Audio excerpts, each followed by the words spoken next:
Página 45. Análisis de la mente, por Bertrand Russell, 1921.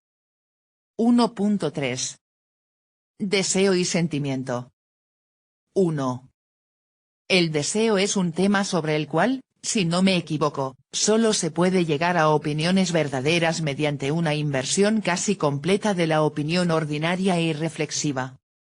Es natural considerar el deseo como, en esencia, una actitud hacia algo imaginado, no actual. Este algo se llama fin u objeto del deseo, y se dice que el objeto es el propósito de cualquier acción que resulte del deseo. Pensamos que el contenido del deseo es como el contenido de una creencia, mientras que la actitud adoptada hacia el contenido es diferente. Según esta teoría, cuando decimos, tengo esperanza de que llueva o espero que llueva, expresamos, en el primer caso, un deseo, y en el segundo, una creencia, con idéntico contenido, a saber, la imagen de la lluvia. Sería fácil decir que, así como la creencia es un tipo de sentimiento en relación con este contenido, el deseo es otro tipo. Según este punto de vista, lo que viene primero en el deseo es algo imaginado, con un sentimiento específico relacionado con él, a saber, ese sentimiento específico que llamamos desearlo. La incomodidad asociada con el deseo insatisfecho y las acciones que apuntan a satisfacer el deseo son, desde este punto de vista, ambos efectos del deseo. Creo que es justo decir que esta es una visión contra la que el sentido común no se rebelaría. Sin embargo, creo que es un error radical. No se puede refutar lógicamente, pero se pueden aducir varios hechos que lo hacen gradualmente menos simple y plausible, hasta que finalmente resulta más fácil abandonarlo por completo y mirar el asunto de una manera totalmente diferente. TV escribe, ¿y de dónde surge el deseo? Está viviendo este momento, y compara lo que siente contra algo que no sabe qué es, pero supone que supera a lo que vive y siente. Quiero modificar lo que siento, aun cuando no tengo el dominio total de lo que siento, pero hay codicia por ir más allá de este momento. 2. Russell escribe. El primer conjunto de hechos que se aduce en contra de la visión de sentido común del deseo son los estudiados por el psicoanálisis. En todos los seres humanos, pero más notablemente en aquellos que sufren de histeria y ciertas formas de locura, encontramos lo que se llama deseos inconscientes, que comúnmente se considera que muestran autoengaño. La mayoría de los psicoanalistas prestan poca atención al análisis del deseo, y están interesados en descubrir mediante la observación qué es lo que la gente desea, más que en descubrir qué constituye realmente el deseo. Creo que la extrañeza de lo que informan se vería enormemente disminuida si se expresara en el lenguaje de una teoría conductista del deseo, en lugar del lenguaje de las creencias cotidianas. La descripción general del tipo de fenómenos que afectan a nuestra cuestión actual es la siguiente: una persona afirma que sus deseos son fulano y que son estos deseos los que inspiran sus acciones, pero el observador externo percibe que sus acciones son tales que logran fines muy diferentes de los que él confiesa, y que estos fines diferentes son los que podría esperarse que desee. Generalmente son menos virtuosos que sus deseos profesados y, por tanto, son menos agradables de profesar que estos. En consecuencia, se supone que existen realmente como deseos con fines, pero en una parte subconsciente de la mente, que el paciente se niega a admitir en la conciencia por temor a tener que pensar mal de sí mismo. Sin duda, hay muchos casos en los que tal suposición es aplicable sin una artificialidad evidente. Pero cuanto más profundizan los freudianos en las regiones subterráneas del instinto, más se alejan de cualquier cosa que se parezca al deseo consciente, y menos posible se vuelve creer que solo el autoengaño positivo nos oculta que realmente deseamos cosas que son aborrecibles para nuestra vida explícita. TV escribe, el deseo consciente está aparejado con los factores que le dan factibilidad o nulidad. Puedo desear lo que quiera, pero algunos de esos deseos, son alucinaciones y posiblemente, Los hago degenerar en frustración, viéndome como un tonto por esta ocurrencia. ¿Por qué habría de desear algo que de sobra comprendo que será muy difícil si no imposible que lo haga suceder? Deseo algo y me muevo, y ya por eso, se evalúa la cantidad de energía o recursos que están disponibles para conseguir lo deseado. Desear lo posible, no tiene emoción, y es considerado como algo de mediocridad por no apuntarle a la luna. Buscar lo difícil, se considera heroico. Mas, perder energía en conseguir una bicoca, es muy tonto y más tonto aún, perder vida en ello. 3. En los casos en cuestión tenemos un conflicto entre el observador externo y la conciencia del paciente. Toda la tendencia del psicoanálisis es confiar en el observador externo más que en el testimonio de la introspección.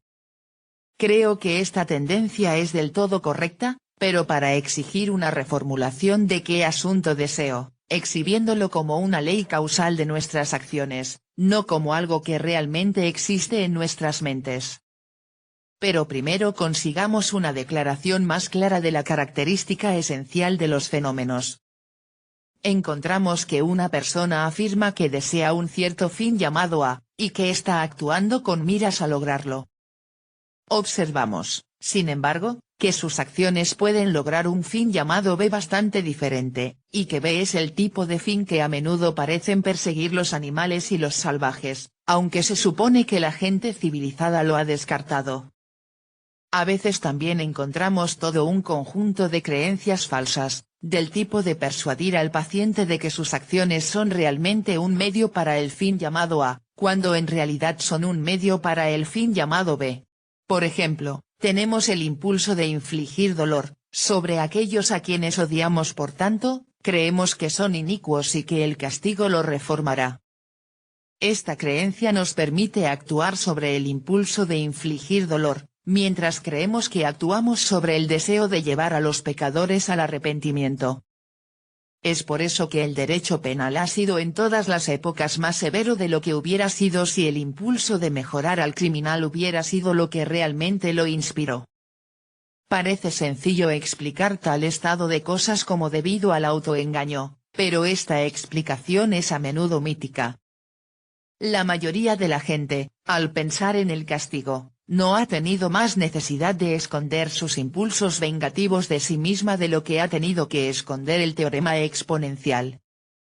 Nuestros impulsos no son evidentes para una observación casual, sino que solo pueden ser descubiertos mediante un estudio científico de nuestras acciones, en el curso del cual debemos considerarnos tan objetivamente como deberíamos considerar los movimientos de los planetas o las reacciones químicas de un nuevo elemento. 4. El estudio de los animales refuerza esta conclusión y es, en muchos sentidos, la mejor preparación para el análisis del deseo. En los animales no nos preocupa la influencia perturbadora de consideraciones éticas. Al tratar con seres humanos, nos distrae constantemente que nos digan que tal o cual punto de vista es lúgubre, cínico o pesimista. Eras de vanidad humana han construido un mito tan vasto en cuanto a nuestra sabiduría y virtud que cualquier intrusión del mero deseo científico de conocer los hechos es inmediatamente resentido por aquellos que se aferran a cómodas ilusiones. Pero a nadie le importa si los animales son virtuosos o no, y nadie se engaña de que sean racionales. Además, no esperamos que sean tan conscientes y estamos dispuestos a admitir que sus instintos impulsan acciones útiles sin ninguna previsión de los fines que logran. Por todas estas razones, hay mucho en el análisis de la mente que se descubre más fácilmente mediante el estudio de los animales que mediante la observación de los seres humanos.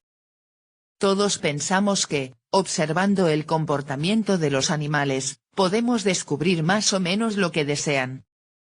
Si este es el caso, y estoy totalmente de acuerdo en que lo es, el deseo debe ser capaz de realizarse en acciones, ya que solo podemos observar las acciones de los animales. Pueden tener mentes en las que suceden todo tipo de cosas, pero no podemos saber nada acerca de sus mentes excepto por medio de inferencias de sus acciones, y cuanto más se examinan tales inferencias, más dudosas parecen. Por tanto, parecería que las acciones por sí solas deben ser la prueba de los deseos de los animales.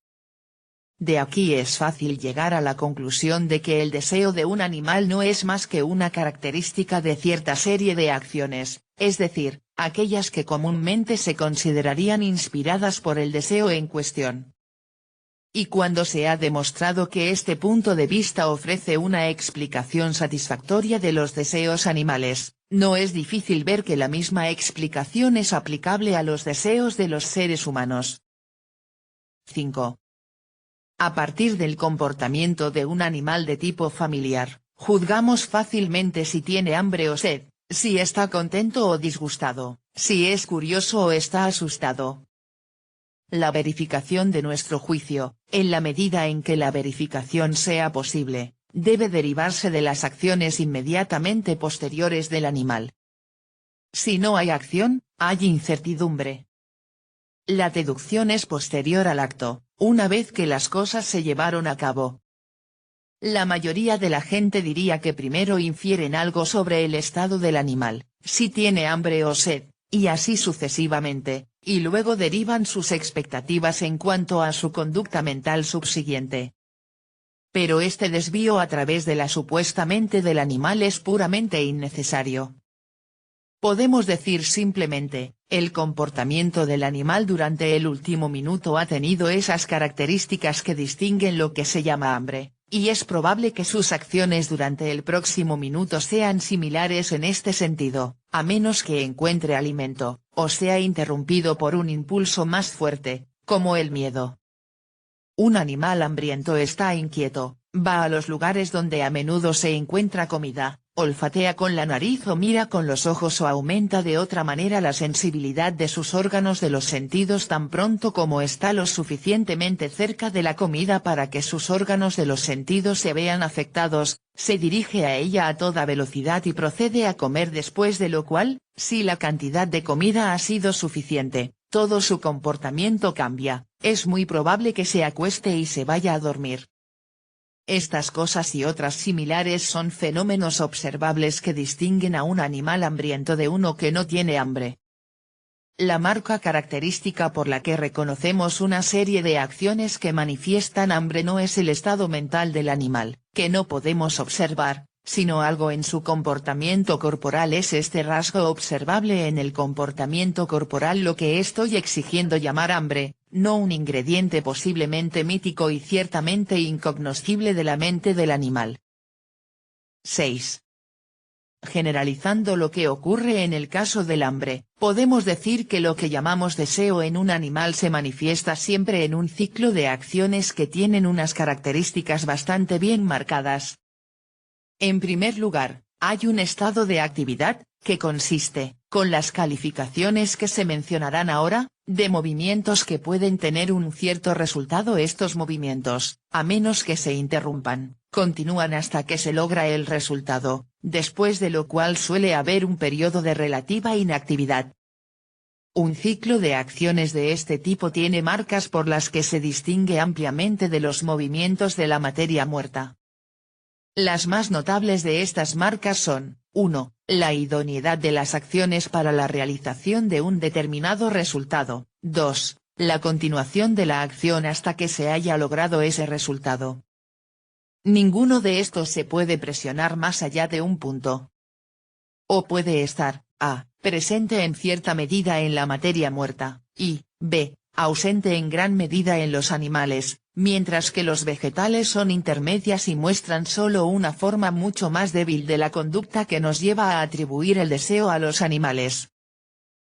A. Se podría decir que los ríos desean el agua del mar. Hablando en términos generales, el río permanece en movimiento inquieto hasta que llega al mar o un lugar del que no puede salir sin ir cuesta arriba, y por lo tanto podríamos decir que esto es lo que desea mientras fluye. No lo decimos porque podemos explicar el comportamiento del agua mediante las leyes de la física, y si supiéramos más sobre los animales, podríamos igualmente dejar de atribuirles deseos, ya que podríamos encontrar reacciones físicas y químicas suficientes para explicar su comportamiento.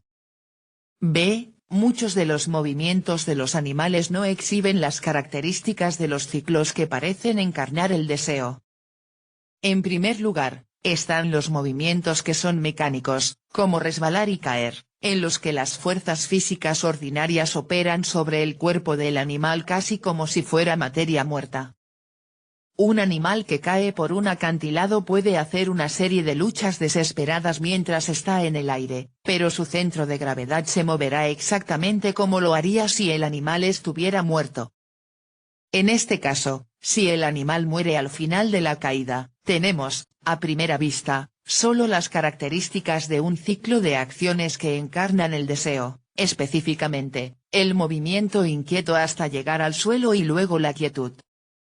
Sin embargo, no sentimos la tentación de decir que el animal deseaba lo ocurrido, en parte por la obvia naturaleza mecánica de todo el suceso, en parte porque, cuando un animal sobrevive a una caída, no se afana en repetir la experiencia. 7. También puede haber otras razones, pero de ellas no deseo hablar todavía. Además de los movimientos mecánicos, hay movimientos interrumpidos, como cuando un pájaro, en camino a comerse sus mejores guisantes, es asustado por el muchacho que está empleando para ese propósito. Si las interrupciones son frecuentes y la finalización de los ciclos rara, las características por las cuales se observan los ciclos pueden volverse tan borrosas que sean casi irreconocibles. El resultado de estas diversas consideraciones es que las diferencias entre los animales y la materia muerta, cuando nos limitamos a la observación externa no científica de la conducta integral, son una cuestión de grado y no muy precisa. Es por esta razón que siempre ha sido posible para las personas fantasiosas sostener que incluso los cepos y las piedras tienen algún tipo de alma vaga. ¿Y qué se dice acerca de si los animales tienen alma? La evidencia de que los animales tienen alma es tan inestable que, si se supone que es concluyente, se podría dar un paso más y extender el argumento por analogía a toda la materia. Sin embargo, a pesar de la vaguedad y los casos dudosos, la existencia de ciclos en el comportamiento de los animales es una característica amplia por la que se distinguen prima facie de la materia ordinaria y creo que es esta característica la que nos lleva a atribuir deseos a los animales, ya que hace que su comportamiento se asemeje a lo que hacemos cuando, como decimos, actuamos desde el deseo. 8. Adoptaré las siguientes definiciones para describir el comportamiento de los animales. Un ciclo de comportamiento es una serie de movimientos voluntarios o reflejos de un animal, que tienden a causar un resultado determinado y continúan hasta que se produce ese resultado, a menos que sean interrumpidos por la muerte, un accidente o algún nuevo ciclo de comportamiento. Aquí, accidente puede definirse como la intervención de leyes puramente físicas que causan movimientos mecánicos. El propósito de un ciclo de comportamiento es el resultado que lo pone fin, normalmente mediante una condición de quietud temporal, siempre que no haya interrupción. Se dice que un animal desea el propósito de un ciclo de comportamiento mientras el ciclo de comportamiento está en curso. Creo que estas definiciones son adecuadas también para los propósitos y deseos humanos, pero por el momento solo me ocupo de los animales y de lo que se puede aprender por observación externa. Estoy muy ansioso de que no se adjunten ideas a las palabras propósito y deseo más allá de las involucradas en las definiciones anteriores. Hasta ahora no hemos considerado cuál es la naturaleza del estímulo inicial de un ciclo de conducta. Sin embargo, es aquí donde la visión habitual del deseo parece estar en el terreno más sólido. El animal hambriento sigue haciendo movimientos hasta conseguir alimento parece natural, por tanto, suponer que la idea de alimento está presente en todo el proceso, y que el pensamiento del fin a alcanzar pone en marcha todo el proceso. Sin embargo, tal punto de vista es obviamente insostenible en muchos casos, especialmente cuando se trata del instinto. Tomemos, por ejemplo, la reproducción y la crianza de los jóvenes. Los pájaros se aparean, construyen un nido, ponen huevos en él, se sientan sobre los huevos, Alimentan a los pájaros jóvenes y los cuidan hasta que están completamente desarrollados. Es totalmente imposible suponer que esta serie de acciones, que constituye un ciclo de comportamiento, esté inspirada en alguna previsión del fin, al menos la primera vez que se realiza. Debemos suponer que el estímulo para la realización de cada acto es un impulso desde atrás, no una atracción desde el futuro. El ave hace lo que hace, en cada etapa, porque tiene un impulso hacia esa acción en particular, no porque perciba que todo el ciclo de acciones contribuirá a la preservación de la especie. Las mismas consideraciones se aplican a otros instintos. Un animal hambriento se siente inquieto y es llevado por impulsos instintivos a realizar los movimientos que le dan alimento, pero el acto de buscar comida no es evidencia suficiente para concluir que el animal tiene el pensamiento de comida en su mente. 9. Volviendo ahora a los seres humanos y a lo que sabemos acerca de nuestras propias acciones, parece claro que lo que, en nosotros, pone en marcha un ciclo de comportamiento es alguna sensación del tipo que llamamos desagradable. Tomemos el caso del hambre, tenemos primero una sensación incómoda en el interior, que produce una aversión a quedarse quieto, una sensibilidad a los olores sabrosos y una atracción hacia cualquier alimento que pueda haber en nuestro vecindario. En cualquier momento de este proceso podemos darnos cuenta de que tenemos hambre, en el sentido de decirnos a nosotros mismos, tengo hambre, pero es posible que hayamos estado actuando con referencia a la comida durante algún tiempo antes de este momento. Mientras estamos hablando o leyendo, podemos comer en completa inconsciencia, pero realizamos las acciones de comer como lo haríamos si estuviéramos conscientes, y cesan cuando nuestra hambre se aplaca. Lo que llamamos conciencia parece ser un mero espectador del proceso incluso cuando da órdenes, por lo general, como las de un padre sabio, se habrían obedecido incluso si no se hubieran dado. Este punto de vista puede parecer exagerado al principio, pero cuanto más se examinan nuestras llamadas voliciones y sus causas, más se nos impone. El papel que juegan las palabras en todo esto es complicado y una potente fuente de confusiones. Volveré a ello más tarde. Por el momento, todavía estoy interesado en el deseo primitivo, tal como existe en el hombre, pero en la forma en que el hombre muestra su afinidad con sus ancestros animales.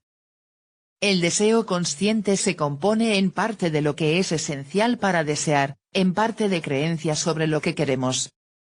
Es importante tener claro la parte que no consiste en creencias. El elemento primitivo no cognitivo del deseo parece ser un empujón, no un tirón, un impulso que se aleja de lo real, más que una atracción hacia el ideal.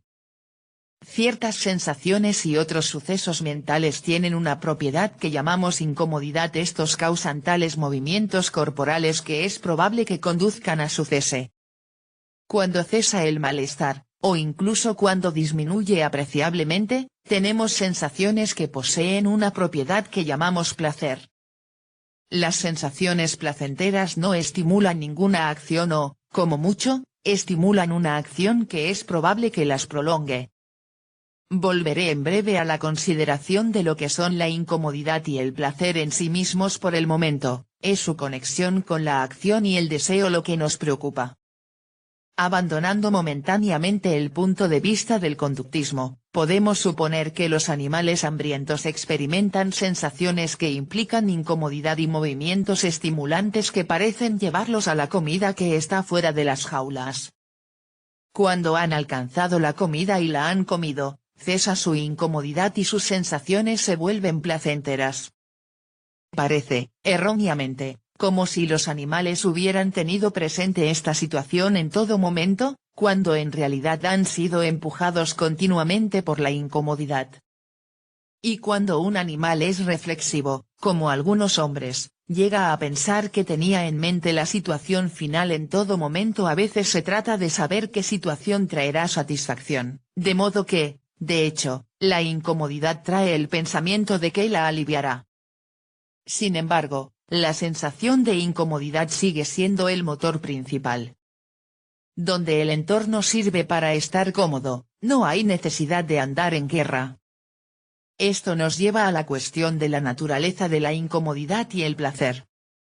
Desde Kant se ha acostumbrado a reconocer tres grandes divisiones de los fenómenos mentales, que son tipificados por el conocimiento, el deseo y el sentimiento, donde sentimiento se usa para significar placer y malestar.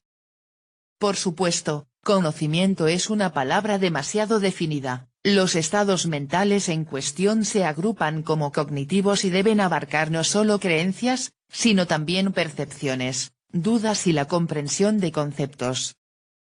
Deseo, también, es más estrecho de lo que se pretende. Por ejemplo, la voluntad debe incluirse en esta categoría y, de hecho, todo lo que implica cualquier tipo de esfuerzo o conación, como se le llama técnicamente.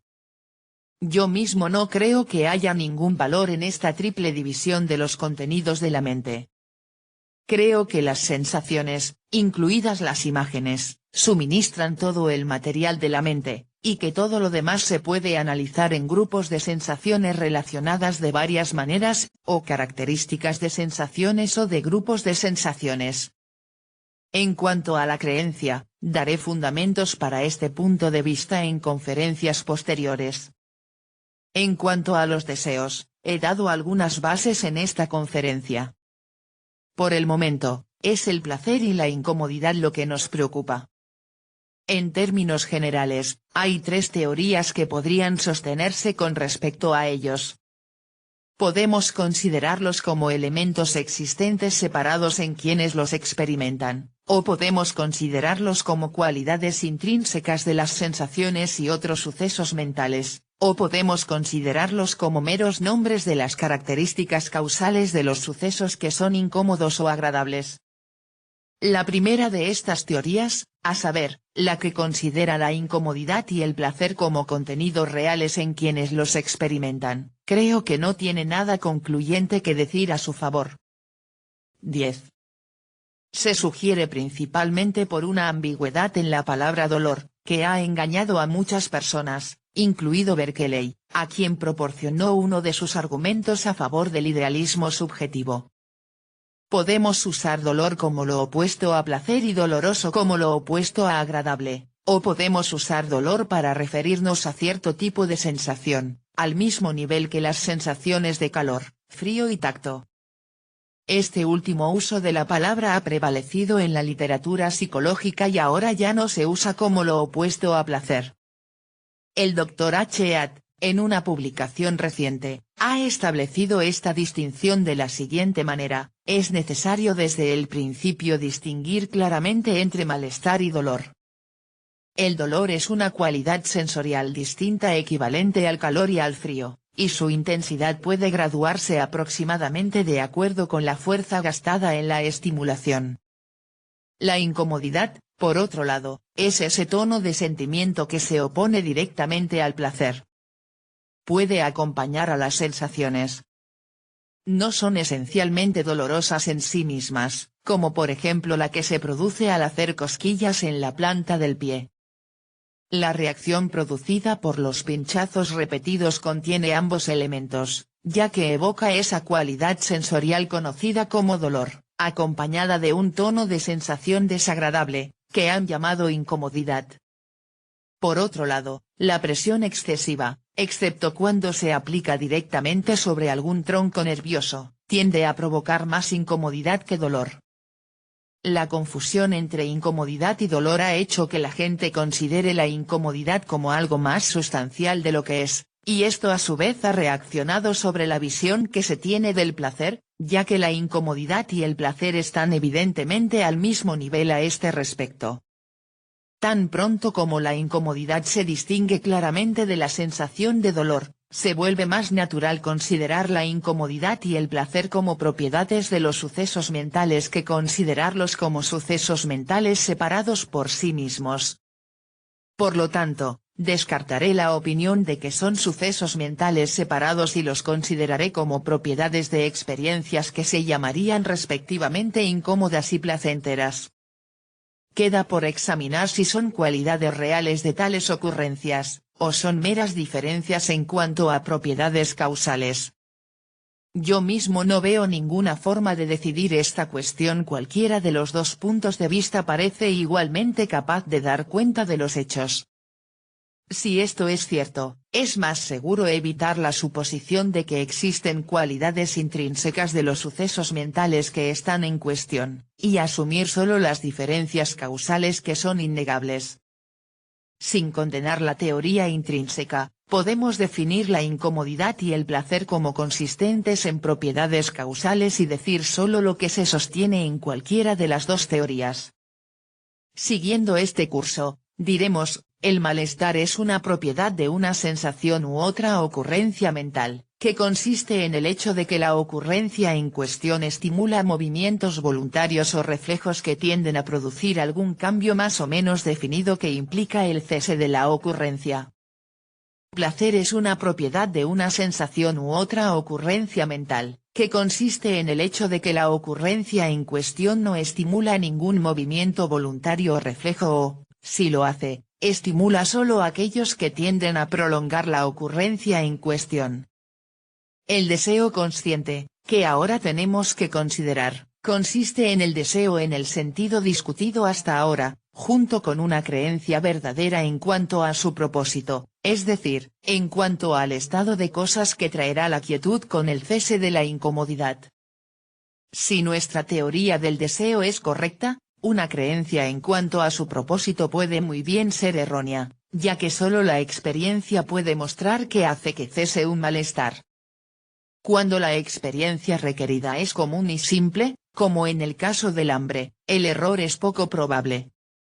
Pero en otros casos, por ejemplo, el deseo erótico en aquellos que han tenido poca o ninguna experiencia de su satisfacción, los errores son de esperar y, de hecho, ocurren muy a menudo. La práctica de inhibir los impulsos, que es en gran medida necesaria para la vida civilizada, facilita los errores, al impedir la experiencia de las acciones a las que de otro modo conduciría un deseo, y al hacer que a menudo los propios impulsos inhibidos pasen desapercibidos o se olviden rápidamente. Los errores perfectamente naturales que así surgen constituyen una gran proporción de lo que, erróneamente en parte, se llama autoengaño y que Freud atribuye al censor. 11. Pero hay otro punto que necesita ser enfatizado, a saber, que la creencia de que se desea algo tiene a menudo una tendencia a causar el mismo deseo en el que se cree. Es este hecho lo que hace que el efecto de la conciencia sobre el deseo sea tan complicado. Cuando creemos que deseamos cierto estado de cosas, a menudo tiende a provocar un verdadero deseo por ello. Esto se debe en parte a la influencia de las palabras sobre nuestras emociones, en la retórica, por ejemplo, y en parte al hecho general de que la incomodidad normalmente pertenece a la creencia de que deseamos tal o cual cosa que no poseemos. Así, lo que originalmente era una opinión falsa sobre el objeto de un deseo, adquiere una cierta verdad. La opinión falsa genera un deseo subsidiario secundario, que sin embargo se vuelve real. Tomemos una ilustración. Supongamos que te han dejado plantado de una manera que hiere tu vanidad. Su deseo impulsivo natural será del tipo expresado en el poema de Donne, cuando por tu desprecio, oh asesina, estoy muerto, en el que explica cómo perseguirá a la pobre dama como un fantasma y le impedirá disfrutar de un momento de paz. Pero dos cosas impiden que te expreses con tanta naturalidad, por un lado, tu vanidad, que no reconoce lo duro que te golpean, por otro lado, tu convicción de que eres una persona civilizada y humana, que no podría permitirse un deseo tan crudo como la venganza. Experimentarás, por tanto, una inquietud que al principio parecerá sin rumbo, pero que finalmente se resolverá en un deseo consciente de cambiar de profesión, o dar la vuelta al mundo, u ocultar tu identidad y vivir en Putney, como el héroe de Arnold Bennett. Aunque la causa principal de este deseo es un juicio falso en cuanto a su deseo inconsciente anterior, el nuevo deseo consciente tiene su propia autenticidad derivada y puede influir en sus acciones hasta el punto de enviarlo alrededor del mundo. El error inicial, sin embargo, tendrá efectos de dos tipos. Primero, En momentos descontrolados, bajo la influencia del sueño o de la bebida o del delirio, dirás cosas calculadas para herir al engañador infiel. En segundo lugar, viajar le resultará decepcionante y Oriente le resultará menos fascinante de lo que esperaba, a menos que algún día se entere de que han dejado plantado al malvado. Si esto sucede, creerás que sientes una simpatía sincera, pero de repente estarás mucho más encantado que antes con las bellezas de las islas tropicales o las maravillas del arte chino. Un deseo secundario, derivado de un juicio falso sobre un deseo primario, tiene su propio poder de influir en la acción y, por lo tanto, es un deseo real según nuestra definición. Pero no tiene el mismo poder que un deseo primario de traer completa satisfacción cuando se realiza mientras el deseo primario permanece insatisfecho, la inquietud continúa a pesar del éxito del deseo secundario. De ahí surge una creencia en la vanidad de los deseos humanos. Los deseos vanos son los que son secundarios, pero las creencias equivocadas nos impiden darnos cuenta de que son secundarios. Lo que, con cierta propiedad, puede llamarse autoengaño surge a través de la operación de los deseos de creencias. Deseamos muchas cosas que no está en nuestro poder lograr, que seamos universalmente populares y admirados, que nuestro trabajo sea la maravilla de la época, y que el universo se ordene de tal manera que brinde la máxima felicidad a todos, aunque no a nuestros enemigos hasta que se hayan arrepentido y hayan sido purificados por el sufrimiento. Tales deseos son demasiado grandes para lograrlos a través de nuestros propios esfuerzos. Pero se encuentra que una parte considerable de la satisfacción que estas cosas nos traerían si se realizaran se logrará mediante la operación mucho más fácil de creer que se realizan o se realizarán. Este deseo de creencias, en oposición al deseo de los hechos reales, es un caso particular de deseo secundario y, como todo deseo secundario, su satisfacción no conduce al cese completo del malestar inicial. No obstante, el deseo de creencias, en oposición al deseo de hechos, es sumamente potente tanto individual como socialmente. Según la forma de creencia deseada, se llama vanidad, optimismo o religión. Quienes tienen suficiente poder suelen encarcelar o dar muerte a todo aquel que intente quebrantar su fe en su propia excelencia o en la del universo. Es por esta razón que la injuria sediciosa y la blasfemia siempre han sido, y siguen siendo, delitos penales. Es en gran parte debido a los deseos de creencias que la naturaleza primitiva del deseo se ha ocultado tanto y que el papel desempeñado por la conciencia ha sido tan confuso y tan exagerado. 12. Ahora podemos resumir nuestro análisis del deseo y el sentimiento. Un suceso mental de cualquier tipo, sensación, imagen, creencia o emoción puede ser la causa de una serie de acciones que continúan, a menos que se interrumpan, hasta que se realiza un estado de cosas más o menos definido. Llamamos a esta serie de acciones un ciclo de comportamiento. El grado de definición puede variar mucho. El hambre requiere solo comida en general, mientras que la vista de un alimento en particular suscita un deseo que requiere comer ese alimento. La propiedad de causar tal ciclo de ocurrencia se llama malestar. La propiedad de los sucesos mentales en que termina el ciclo se llama placer. Las acciones que constituyen el ciclo no deben ser puramente mecánicas, es decir, deben ser movimientos corporales en cuya causalidad estén involucradas las propiedades especiales del tejido nervioso. El ciclo termina en una condición de quiescencia, o de tal acción que tiende solo a preservar el statu quo. El estado de cosas en el que se logra esta condición de quietud se llama el propósito del ciclo, y el acontecimiento mental inicial que implica incomodidad se llama deseo del estado de cosas que trae la quietud. Un deseo se llama consciente cuando va acompañado de una creencia verdadera en cuanto al estado de cosas que traerá la quietud. De lo contrario, se llama inconsciente. Todo deseo primitivo es inconsciente, y en los seres humanos las creencias en cuanto a los propósitos de los deseos son a menudo erróneas.